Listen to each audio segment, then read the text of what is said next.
اللہم صلی علی محمد عبدک و رسولک النبی المی۔ اکثر ایسا ہوتا ہے کہ ہم روزہ تو رہتے ہیں، روزہ رکھتے ہیں، اچھے اعمال کرتے ہیں، 5 وقت کی نمازیں پڑھتے ہیں، رمضان کے مہینے کی برکتوں سے مالا مال ہوتے ہیں، لیکن کچھ جگہ ایسا ہوتا ہے تھوڑی سی دیر میں، تھوڑی چند منٹوں کے اندر ہمارے اعمال پورے اکارت ہو جاتے ہیں، اپنے اعمال پورے اکارت ہو جاتے۔ کیوں اکارت ہوتے؟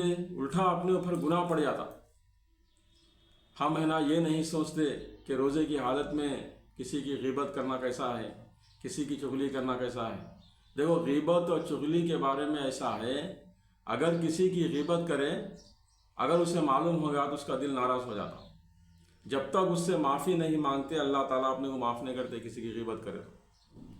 روزے کی حالت میں اکثر ایسا ہوتا، کہیں جو سے آگے بیٹھ کر جو سے کیا ہے اس کے بارے میں، اس کے بارے میں۔ تو میرے محترم دوستو، دیکھو، اسلام کے جو ارکان ہیں، 5 جو ارکان ہیں اسلام کے، اس کے اندر، اسلام کے ارکان کے اندر، اسلام کی تعلیمات کے اندر، محمد عربی صلی اللہ علیہ وسلم کی تعلیمات کے اندر کہا گیا ہے، اللہ کے نبی صلی اللہ علیہ وسلم فرمائے کہ تم غیبت سے بچو، تم کسی کی چغلی سے بچو۔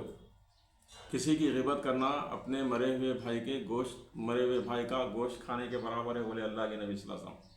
کیا کوئی یہ پسند کرتا کہ اپنے مرے ہوئے بھائی کا گوشت کھائے؟ تو یہ اعمال کو ایسا بنانا ہے، سنوارنا ہے، اپنے اعمال کو بنانا ہے۔ کیسا بنائے اعمال کو؟ خالی اوقات میں کلام پاک کی تلاوت کرتے ہوئے بیٹھے ہیں، ذکر کرتے ہوئے بیٹھیں، تھوڑی دیر آرام کر لینا، اگر تھک گئے تو تھوڑا آرام کر لو۔ تو ایسے جو سے کیا ہے اعمال کے اندر اپنا یہ روزے کی جو حالت ہے، اپنی صبح سے فجر سے لے کے یعنی کہ 24 گھنٹے والی جو زندگی ہے، اپنی زندگی اعمال نبوت پہ آ جائے، ہماری زندگی اعمال نبوت پہ آ جائے۔ جب کہیں جا کے انسان کے اندر تقوی اختیار ہوتا، پرہیزگاری ہو جاتی، پرہیزگاری اختیار کرتا ہے انسان، تقوی اختیار کرتا ہے انسان۔ تو میرے محترم دوستو، دیکھو، عبادت کرنا بڑی بات نہیں ہے، عبادت کرنا، سجدے کرنا بڑی بات نہیں ہے، سجدوں کو بچا کے اللہ کے پاس لے آنا بڑی بات ہے۔ سجدوں کو بچا کے اللہ کے پاس لے جانا بہت بڑی بات ہے۔ میرے محترم دوستو، ہمارا ایک ایک لمحہ ایسا قیمتی ہے، یہ رمضان کے مہینے کا ایک ایک لمحہ بہت قیمتی ہے۔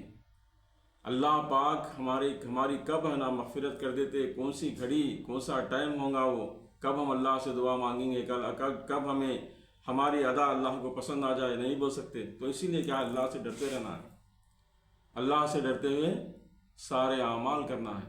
میرے محترم دوستو، روزہ روزے کا بدلہ کیا ہے معلوم؟ اللہ تبارک و تعالیٰ فرما رہے، روزے کا بدلہ جنت ہے، روزے کا بدلہ جنت ہے، بولے اللہ کے نبی صلی اللہ علیہ وسلم۔ اللہ تعالیٰ فرما رہے، روزہ ہے میرا بندہ، روزہ میری وجہ سے رہ رہا، میرے ڈر سے رہ رہا، اس کی جزا بھی میں دیتا ہوں، بولے اللہ تبارک و تعالیٰ۔ اللہ کے نبی صلی اللہ علیہ وسلم کے پاس ایک صحابی آ کے کہنے لگے، یا رسول اللہ صلی اللہ علیہ وسلم، فلانی 2 عورتیں ہیں، ان کے پیٹ میں درد ہو رہا، بولے آپ صلی اللہ علیہ وسلم عورتوں کو بلانے کے بعد الٹی کرائے۔ تو الٹی کرنے کے بعد میں اللہ کے نبی صلی اللہ علیہ وسلم بولے کہ یہ روزے کی حالت میں بھی دوسروں کی غیبت کرتی تھی، بول کے بولے۔ تو میرے محترم دوستو، یہ رمضان کا جو مہینہ ہے، دیکھو، پچھلے رمضان میں ہمارے ساتھ کئی لوگ تھے، پچھلے رمضان میں ہمارے ساتھ کئی لوگ تھے، لیکن اب وہ لوگ ہمارے ساتھ نہیں ہیں، وہ لوگ ابھی سبحان اللہ بولنے کے بھی لائق ہی نہیں ہیں، اپنی خبروں میں پڑے ہوئے ہیں۔ لیکن اللہ ہمیں حیات دیا ہے، با حیات ہے، ہم جتنا ہو سکے اللہ کا ذکر کرتے رہنا ہے، جتنا ہو سکے اللہ کا ذکر کرنا، کلام پاک کی تلاوت کرنا، نمازوں کی پابندی کرنا، حتیٰ کہ تراویحوں کی بھی پابندی کرنا۔ دیکھنے میں آ رہا میرے دوستو، کچھ ایسے لوگ بھی ہیں ہمارے جو سیاح کی اندر کہ وہ لوگوں کے اوپر وہ لوگ کیا ہے معلوم، زمانے سے بھی جو سے جمعہ نہیں پڑے سوالے ہیں، رمضان کے مہینے کے اندر بھی کیا ہے عبادتیں نہیں کرتے، ان کے اتنا بدبخت انسان کون ہوگا؟ بولو، اللہ تعالیٰ فرما رہے کلام پاک کے اندر، جو انسان اللہ کے احکام پہ نہیں چلتا، نبی کے طریقے پہ نہیں چلتا، وہ انسان جانور سے بدتر ہے، بولے اللہ تبارک و تعالیٰ۔ جانوروں سے بدتر فرمایا وہ انسان کو، جس کی زندگی میں عبادت نہیں ہے، جس کی زندگی میں ذکر نہیں ہے، جو اللہ کے احکام پہ نہیں چلتا، نبی کے طریقے پہ نہیں چلتا، ایسے انسان کو اللہ تبارک و تعالیٰ جانوروں سے ملا دیے۔ جانوروں سے بدتر ہے، بولے جانور بہتر ہے وہ انسان سے، بولے اللہ تبارک و تعالیٰ۔ اللہ پاک ہم سب کو عمل کی توفیق نصیب فرمائے۔